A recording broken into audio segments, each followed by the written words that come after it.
3월 9일 대선 이제 8일 앞으로 다가왔습니다. 대선 후보들은 서울과 수도권에서 민심 잡기에 주력하고 있습니다.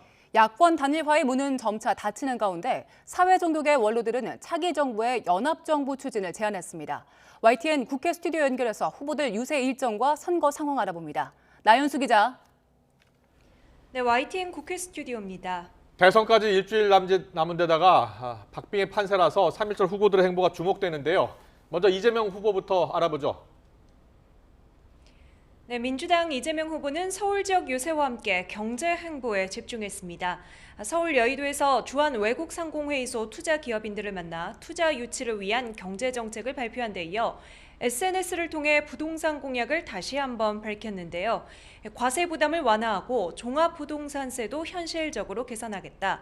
첫 내 집 마련에는 주택담보대출 비율 LTV를 최대 90%까지 인정하고 전세금 인상분에 대한 대출 규제도 해제하겠다고 약속했습니다.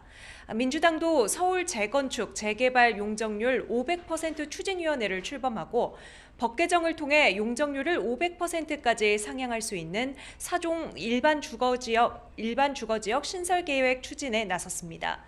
이 후보는 오후에는 서울 명동에서 집중 유세에 나섰는데요. 명동에서 한판승 쐐기를 박는 승리의 큰 걸음을 시작하겠다며 지지를 호소했습니다. 들어보겠습니다. 저 이재명에게 기회를 주시면 4년 만에 성남시를 전국 최고의 도시로 만들었던 것처럼 3년 만에 경기도를 전국 최고의 시도로 만들었던 것처럼 대한민국 확실하게 다르게 만들어내겠습니다, 여러분.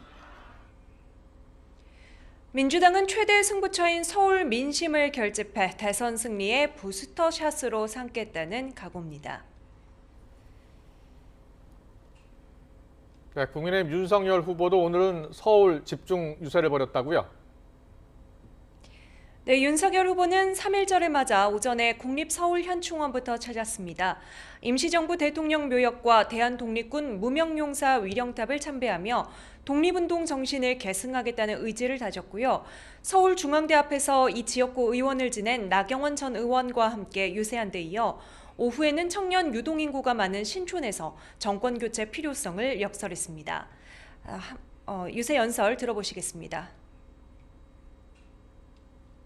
국민 여러분을 공작과 세뇌와 기만의 대상으로 생각하는 사람들입니다. 절대 속지 마십시오, 여러분. 정권 교체가 정치 개혁입니다. 네, 조금 전부터는 서울중앙지검 앞에서 열리는 윤 후보 지지선언 행사에 참석하는데 이 지지선언은 검찰개혁과 조국 수호 등을 내건 친문 성향에 깨어있는 시민연대당이 하는 겁니다. 국민의힘은 이번 선거에서 특히 공을 들인 2030 청년층과 호남에서의 약진도 기대하고 있는데요. 이준석 대표도 오는 4일 광주에서 사전투표를 하겠다며 사전투표 동참을 독려했습니다.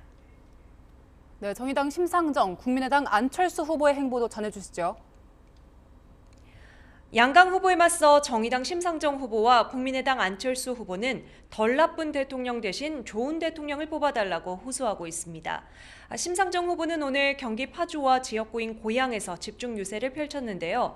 특히 접경 지역인 파주에서는 우크라이나 사태를 언급하며 안보를 강조하고 윤석열 후보의 사드 배치 공약을 염두에 둔 듯 외교나 안보를 국내 정치에 이용하는 건 나라를 말아먹을 리더라고 맹비난했습니다. 자신의 텃밭인 고양 유세에서는 국민이 키운 진짜 후보는 심상정이라며 민주당과 다른 후보들을 싸잡아 비판했습니다. 들어보시죠. 저기 보면 우리 윤석열 후보 포스터에 국민이 키운 윤석열 이렇게 이야기했는데 윤석열 후보 국민이 키웠습니까? 더불어민주당이 키웠습니까, 여러분? 저 빼고 나머지 후보들 다 메이드인 민주당 아닙니까, 여러분? 네, 안철수 후보는 제103주년 3.1절 기념식에 참석했고 SNS를 통해서도 3.1절을 맞아 대한민국 지도층의 노블레스 오블리주를 생각한다고 밝혔습니다. 우크라이나 대통령이 러시아의 침공에 직접 총을 들고 맞선 것을 우리 사회 지도층의 병역 기피 논란과 비교하며 만약 같은 상황이 벌어진다면 자신은 가장 먼저 총을 들고 나가 싸우겠다고 했습니다. 오후에는 서울대병원에 마련된 고 이어령 초대 문화부 장관 빈소를 찾았습니다.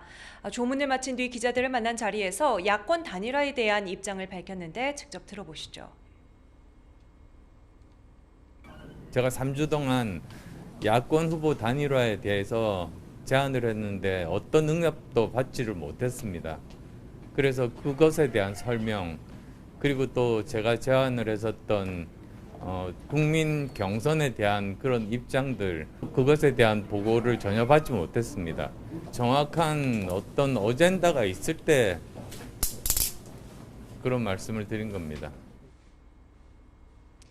네, 국민의힘 권영세 선대본부장도 단일화 끈은 놓지 않겠지만 현실적으로 쉽지 않다고 밝힌 만큼 야권 단일화는 결렬로 굳어가는 분위기입니다. 이런 가운데 윤여준 전 환경부 장관과 법륜 스님 등 사회 종교계 원로 인사들은 국민 통합을 위한 연합정부 추진위원회를 꾸리고 차기 정부의 통합 내각 구성과 개헌 추진 등을 제안했습니다. 민주당 이재명 후보 측이 통합정부를 내걸고 제3지 대화의 연대를 도모하고 있는 데다 윤 전 장관과 법륜 스님은 안 후보와 인연도 있는 만큼 이번 제안이 선거에 의미 있는 흐름을 만들어낼지도 관심입니다. 지금까지 YTN 국회 스튜디오에서 전해드렸습니다.